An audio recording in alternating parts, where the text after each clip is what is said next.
You likely already know about the terrible, horrible day a giant asteroid hit our planet 66 million years ago, quickly wiping out 3/4 of the life on Earth, including the dinosaurs. But do you ever wonder what happened next? Obviously, a lot has happened since then, including us.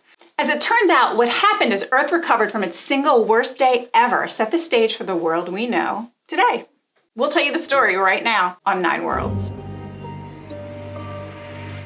Let's travel back to the start of the Paleogene. If we visited our planet in the years after the dinosaur-killing asteroid hit, we probably wouldn't recognize the world around us. But before we dive deep into the mysteries of this world in recovery, let's unpack a little terminology. The Paleogene Period is the first of 3 periods in the Cenozoic era. Now, if the Cenozoic era sounds familiar, it's because it's the era of geologic time in which we currently live. From 66 million years ago, when our dinosaur friends were wiped out, until this moment now. Right now.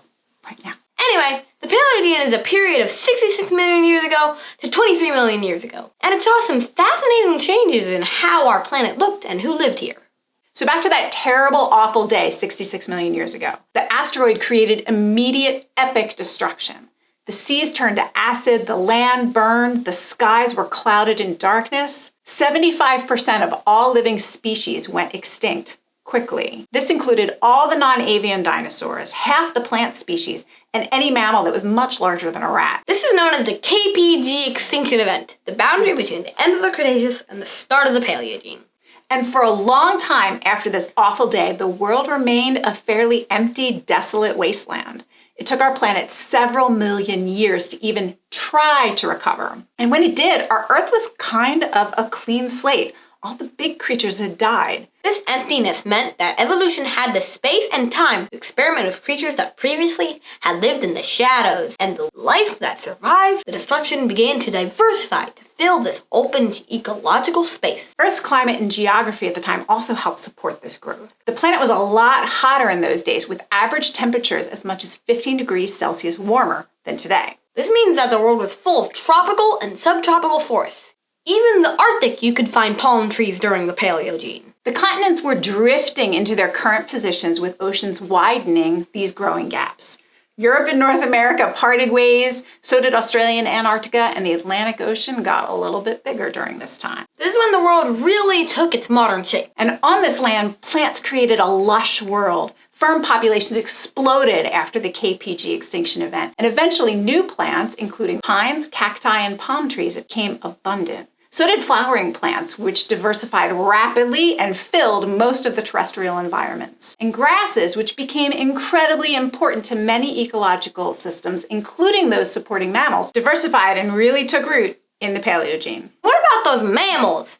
Initially, during the 10 million years after the extinction, the world saw the first rodents, primitive primates, and other ancestors to modern mammalian carnivores, but all of these remained fairly small, no larger than a really big dog.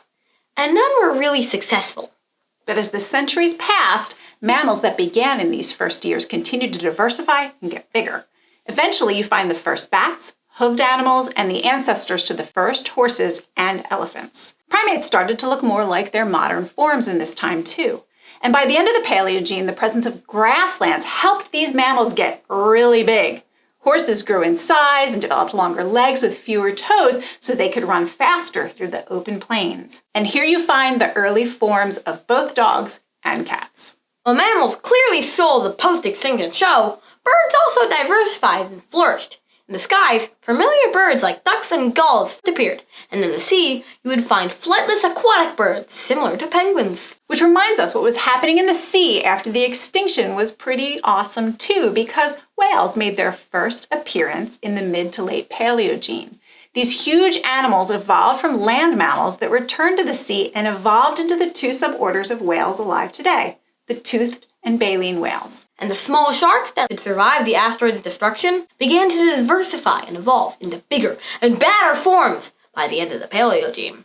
How do we know all of this? Well, one of the coolest aspects of this era is the abundance of fossils close to the surface, because they are among the most recent. Paleogene deposits around the world have given us glimpses into this prehistoric planet, from the remains of giant land animals to the tiniest of ancient insects. And you can find evidence of the Paleogene all around the world too, in the rocks of places like Big Bend National Park and in the volcanic activity that created wonders like the Giant's Causeway. So, if you're a traveler with an interest in science and adventure, the Paleogene is a dream come true. A glimpse into the remarkable world that emerged after the dinosaurs. The Paleogene was a time of change, adaptation, and evolution, setting the stage for the diverse and wonderful world we know today. Thanks for watching.